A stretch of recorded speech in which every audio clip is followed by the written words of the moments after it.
It is still haunting nearly 17 years later. Hours ago, a judge released the indictment sealed for 14 years in the JonBenet Ramsey murder case. So back with us now is the reporter who fought to get the judge to release this indictment, Charlie Brennan of the Daily Camera newspaper in Boulder, Colorado. Charlie, great to have you back. Thank you very much for having me on. You have tried for years to get this indictment unsealed. It was sealed in 1999. Why was it so important for the public to see it today? Well, you know, to be precise about this, we didn't know in 1999, in fact, that there had been an indictment, and in fact, it was not even sealed because the prosecutor at the time, Alex Hunter, elected not to sign the indictment or even to inform the court of its existence.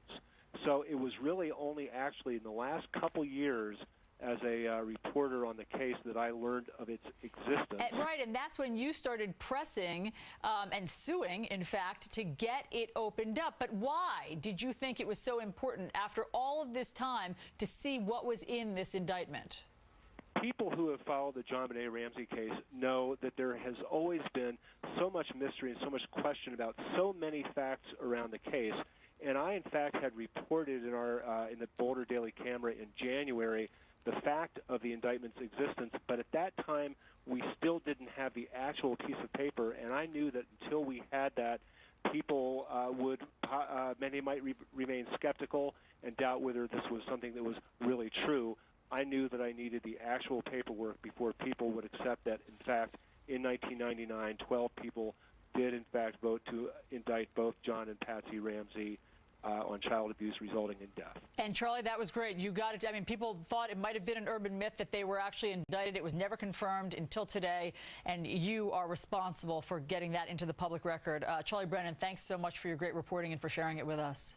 Okay, I enjoyed speaking with you. You too. So could what was revealed in the Ramsey indictment have led to a different outcome in the case if the then DA had followed the will of the grand jury all of those years ago? Mark Eiglarsh, he's a former prosecutor and defense attorney. He joins us now. Mark, tell us what you read now that this indictment, this long-sealed indictment, has come to public eye. Well, first of all, this is an extraordinary outcome. I've been in the criminal justice arena as a prosecutor and defense lawyer for over 20 years. I have never, ever heard of a grand jury indicting someone and then the prosecutor saying, nah, I'm going to take a pass. It is extraordinary, and people can choose to believe whatever they want from it, but I applaud the people who fought to get it released, so at least we have it. It's true a victory for freedom of the press. And it sure is for freedom of the press, but for very quickly, 12 people, this grand jury believed that John and Patsy Ramsey were responsible for their daughter's death and for covering it up. Very quickly, why don't you think the DA pursued that? Because the standard of proof in a grand jury is probable cause. Prosecutors need proof beyond a reasonable doubt. Either they believed that they were involved and didn't have enough evidence, or new evidence came to light after the grand jury and they just didn't believe they had a case. Either way, I wish we knew. I wish they'd tell us why they didn't pursue charges. Yes, it's been so haunting, as we said, for all of these years. Mark Eiglarsh, thanks so much for joining us with your expertise. My pleasure. The story that is out of Boulder today, huh? Wow.